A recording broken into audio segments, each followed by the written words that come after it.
And we're on the road again here at the Very Author Show in beautiful Avon Park with Dr. James Marcum from Heartwise Ministries. He's a board certified cardiologist and an old Avon Park boy, right? Yeah, I actually spent the 70s here, and I actually lived here for many long times, and I'm enjoying being back here today, visiting and ministering to the people here. It's been a great experience. You have a very interesting idea on. It's more of a prevention idea, and it's more of a holistic idea. It's not just a pill to make you well. Yeah. It's more of a prescription to make you well. Right. Well, if you think of our current system and how is it working, so we look at our system and we have more chronic disease now than ever before. And when I mean chronic disease, I mean hypertension, diabetes, obesity, mental health now. There's autism rates going up. So we have lots of health problems. And recently, the statistics have shown out that we're spending about $4.5 trillion in healthcare. 90% of that is on chronic disease. So if you look at our approach, a pill and a bill for all your ills, if you look at the evidence, it's not working. So maybe we need to do something different, something new. Maybe we need to rethink things. So we have some new leaders out there in the HHS, and they're shaking up the system a little bit. Mm-hmm. And I think some of this is, they're getting rid of some dye in some foods. They're putting some new advisors aboard that aren't getting money from pharmaceutical industries. So they're trying to open up people's minds. So I want to thank you for having me on. So I want to open people's minds to new ways of changing physiology that's not that expensive without side effects. Is some of this looking back? I mean, in the olden days, my parents and my grandparents didn't have a lot of the diseases that there are today, but they didn't have the same, produced foods that we have today. Are we going to turn around and look at our diet and what we're putting in to our bodies? Yes, we have to look at that because our bodies weren't designed for all of these chemicals. And we look at, the convenience of food, the fast foods, lots of sodium, lots of fat. That gets in the body. Not only is it addictive, the food companies know what they're doing. They're getting you addicted to these substances, so you need more and more of them to be happy. So fried food does taste good, but it's not good for us. And the average American takes 30% of their calories in fat. We only need 10%.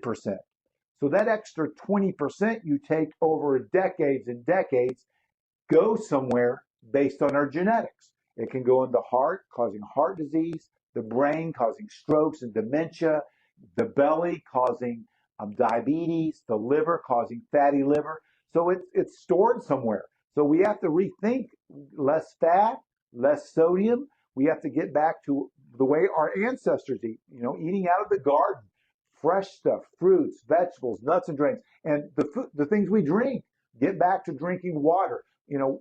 Soda pops, come on, is that going to be the best thing with all the sugar in it, all the additives, and then all of the additives they put in it? The yellow color number 3, the preservative number 4. You look and there's so many chemicals. Our body sees these, and some of the bodies say, listen, I don't like these. I'm going to have to turn on immune reactions.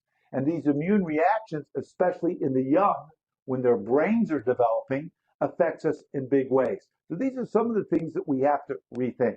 Well, Dr. Marcum, in the real world, we normally go to the grocery mart to buy our food. Is there a way as we go in there to begin to, look at labels, look at processing, find websites like your website, the Biblical Prescriptions for Life, other things like that to kind of decide what we should be eating and maybe what we should kind of transition away from? Yeah, I think the first step is a realization that people are selling us products not necessarily to make us better. Okay, so that's one. And education, like we're doing here, there's a better way to do things, a healthier way. So when you go in the grocery store, I tell people to start with the fresh side. Fill up your carts with fresh fruits, vegetables, nuts, grains, salads, those type of things. and minimize the things in cans and packages, the things that have mothers, the things that are processed, minimize those things and maximize these good things. And when we start doing this and eating that way, we start to notice our bodies responding. Do we find that sometimes the foods that we're looking for, that just because it's easy doesn't make it better? There's a lot of people who would much rather go and buy the already prepared rotisserie chicken than take it home and cook it themselves and do all the cleanup and prep Yeah. for that kind of thing. But the more things that we can get that are real, we never know how these things are processed and the chemicals that we use it just to keep it available to that. And I tell people, our animal sources, it's important to know where our animals coming from. So if you're going to eat animals, do you want to eat animals that have been sitting on the shelf, might have disease in them, that might have all these chemicals to keep the bacteria down? Just in our livestock, they have to feed them tons of antibiotics and different things just to keep these bacterial and viral infections just not from wiping out. Right now we're just getting over the bird flu, right? Mm-hmm. It affected the chicken population. Well, we all have the diseases that get in animals, and when you eat lots of animals, you get all the diseases, all the preservatives, all the chemicals in that. And so if you're going to do that, you want to get the best you can, the least processed, and you want to do more of that, taking care of it yourself, than depending on someone that you really don't know what they've done to it. Yeah, and that's the thing, is if they are giving injections to the livestock Yeah. that you're eating, that stuff then goes into you. Yes. And we want people to be aware of that. And, we want, some people, that's part of their culture, what they eat.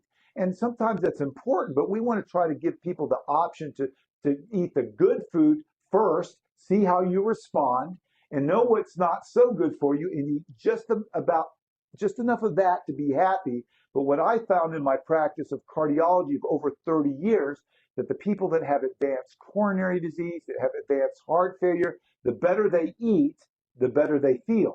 And if I could compare nutrition, good nutrition versus 4 leading medicines that we use, I'd much rather have good nutrition than people taking medicines. How, if you read labels, which I am a label reader, Oh, yeah. but when you read labels, how easy is it to tell what is a code name for something else? Like I read this thing that there's the 4 or 5 code names for corn syrup sugar. Yes. I mean, how easy is it for us to get in there and say, gosh, I shouldn't probably eat this because of this, and this? Yes. If you can't read it Mm-hmm. because the name is too big, and if there's numbers and lots of things after it, that they're trying to put in that stuff that's not so healthy with you.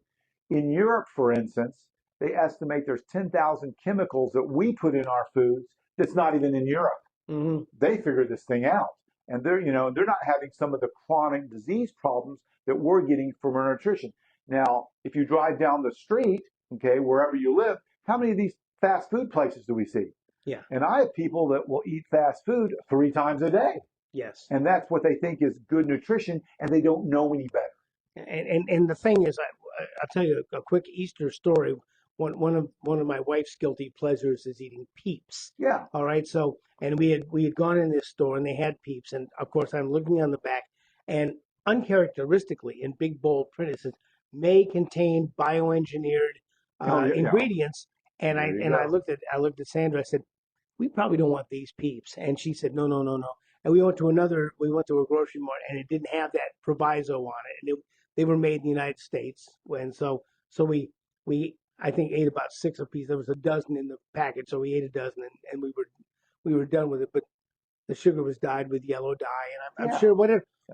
You can do this once in a while and get away with it, but every day is probably not so good. Right. You don't want to bombard your body with things it can't get rid of. Mm-hmm. The things that are causing inflammation that could be damaging DNA. So I tell people, let's look at it. I believe that the Bible is a source of truth. So I say, well, let's look at some of the nutrition information in the Bible. There's a story in Daniel where there's one of the first nutrition stories where it talks about Daniel and his control group versus the other group, which is the king's guy. And after a short period of time, Daniel, who ate mainly fresh stuff, pulse and water, they were 10 times smarter, much fairer. Then we see, this was in the Babylonian Empire. Mm-hmm. Then we see 150 years later, when the Greeks are taking over on the island of Kos, there's this guy named Hippocrates, and he's considered the father of medicine. And he says, well, let food be thy medicine and medicine be thy food. Well, maybe he had heard about this original nutrition study that came from Babylon, that he says, well, these guys were pretty smart. I'm going to apply it to people today. And it's been going on, but we've forgotten that. And as our world has been modernized, as we start making these fast foods, these quick foods, a world of convenience, it's not necessarily better for our health. And we have to let people know that there are other options available than what we hear about. Is this where the water and the walking, the exercise come in Oh, to yeah. kind of flush the toxins out of your Yes, system? and 70% of our body is water. This is a big ticket item. When someone comes into the hospital with an emergency, I want to make sure they're hydrated. If you walked in around in the desert all day long without water, your mind would go, your kidneys would go, everything go. Because we can't live long without water. And yet 70% of our body is water.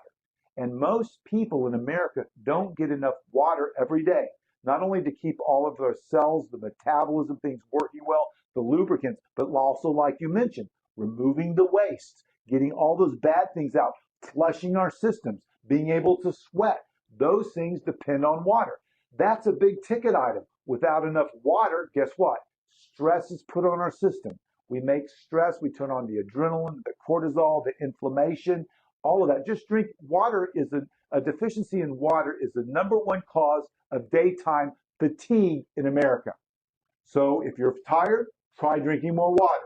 It's also a cause of stiff joints. So if you have stiff joints, muscle cramps, maybe you're dehydrated. So just drinking water is another big ticket item. Does the water make a difference? In my household, we only drink purified water, not spring water, not well water. In fact, one of my gifts to my wife was an 8-gallon distiller. So we distill our own well water, so we have our own distiller going on. Is it more important that you have, without putting too fine a point on it, better water, good water, purified water? Yeah, well, I'm a big picture item, and I say, the big picture is to drink water. Okay, whatever water you can get. Now, there's a lot of people that in Africa, they can't even get clean water, right? So you want the cleaner water, the better. If you can do it like you've done, that's probably a little bit better. But you get 90% of the benefit by just drinking it, whether it's filtered or removing the toxins, that's good. Whether it's fresh water, those are all benefits. And you can keep going on this, but the big picture here, nowadays people are concerned about microplastics, water in plastic bottles, especially heated plastics. You get some of that microplastics. But so the big point is to drink water. Of course, if you can have a filter like you have at your home, that's high-end water. Mm-hmm. And if you can do that and have that ability to do that, but for sure, think about water instead of Red Bull all day long, alcoholic beverages all day long. Many people, that's where they get their hydration. And that's not near as good as what we were made to run on. It's like in your car. If you put good gas in your car, it runs good. But if you put garbage in your car, it's not going to run good. The same type of principles going on with water. We're talking with Dr. James Marcum from Heartwise Ministries up here in beautiful Avon Park. He's a board-certified cardiologist who really focuses in on prevention rather than cures.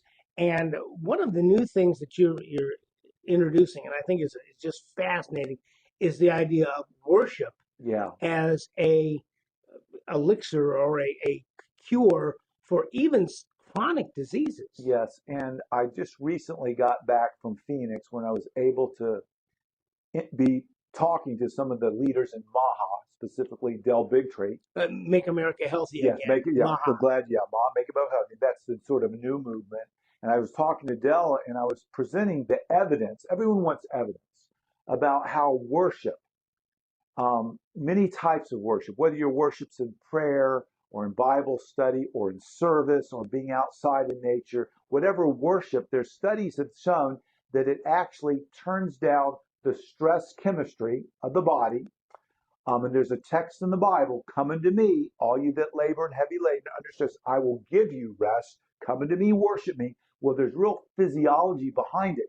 And now we have the science that shows how worship changes our epigenetics, turned off some of these pathways that make inflammation that deal with chronic disease. So now we have more science that backs up the Bible. Now, a lot of people don't believe that the Bible is true. So that's a whole nother podcast that we'll have to do showing the science behind that. Well, you have, I don't know which way to go first. We'll go this way first.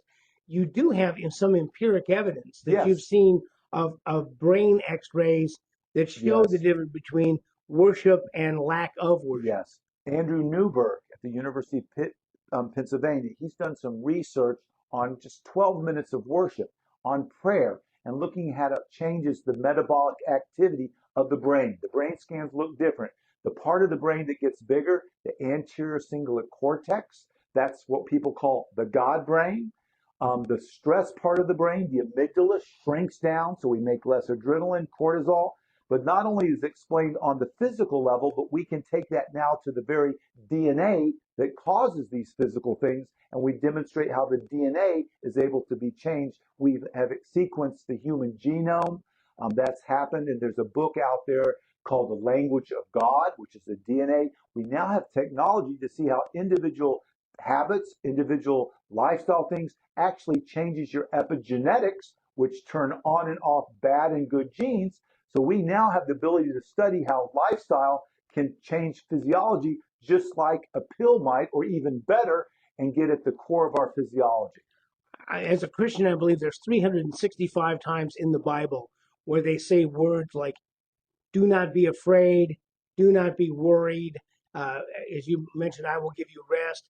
And as a Bible believing Christian, you should be believing that whether it's comfortable or not, you're where God wants you to be. So you should have some level of comfort, which then reduces and cortisol is one that I know, Yes, but other different things that they reduce as well. Yeah, cortisol, epinephrine, the inflammatory cytokines, which we heard so much about during the pandemic, the inflammatory response that goes on in the body, and the list, the different hormones that are affected by stress, and the brain, how the brain actually thinks. When the brain's inflamed, when the brain's stressed by all these chemistries, we don't make good decisions. We just want to stay alive. We want to fight or flight. So that's why mom says, you're stressed out. Take a few deep breaths and relax. Turn off the stress part of the brain. Go to that higher part of the brain, the prefrontal cortex, where you can make some good decisions. So you should never make big decisions under stress. And yet our world is under more stress than ever before. I know that a lot of these studies cost no small amount of money, No. but you, Dr. Marcum, as a Christian physician, know other Christian physicians. Is there any thought of saying, let's get together and take our combined skills and let's do a test group of people who are under stress and are praying for something, as Yes. opposed to people who are down at the bar and stressed out about something, to kind of see how the idea of worship will help relax us and make it a better lifestyle Yes. for us? Well, we have studies out there that show different types of worship are helpful. But that also includes different types of worship that people might not agree with, or they might agree. Yoga, Chai, those things. Some of the studies have been done on those. The biblical worship studies aren't as well developed, and that would be a goal. That's a great idea to get the funds available to say, listen, here is 15 minutes of worship. Here's what it looks like. Here's the intervention. Let's compare it in these different groups and see how that affects our physiology and compare it to other things like pills and other interventions. So this would be called a biblical intervention, worship, a biblical way to change your physiology.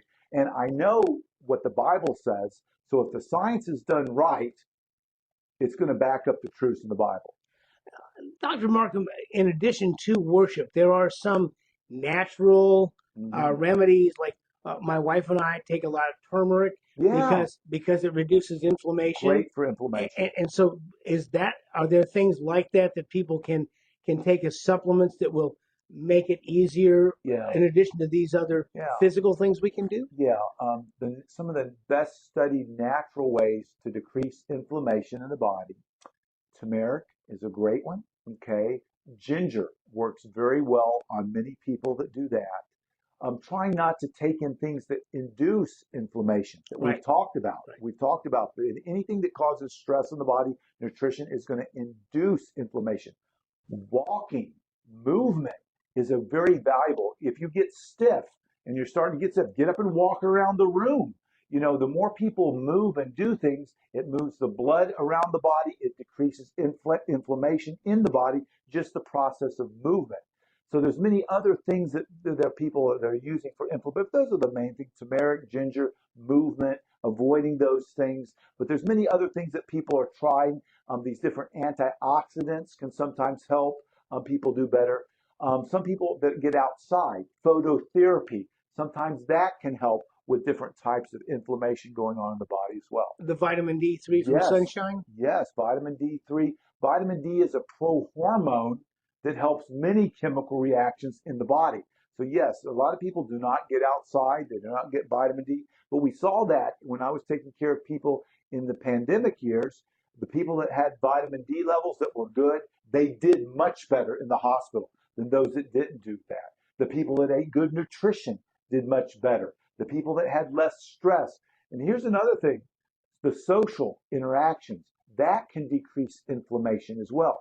People that have meaning and purpose in the life, people that are staying busy, that have things to do, that have adequate rest, those are also ways to turn down these chronic inflammatory pathways. So corporate worship would be a force multiplier when you're singing together, praying Yes. together, listening to a message together. Yes, we were made to be in community. Okay, we weren't made to be alone. In fact, God wants us to be with Him. He wants a relationship. And yet, guess what our world's done? The world's sort of taken us away from community.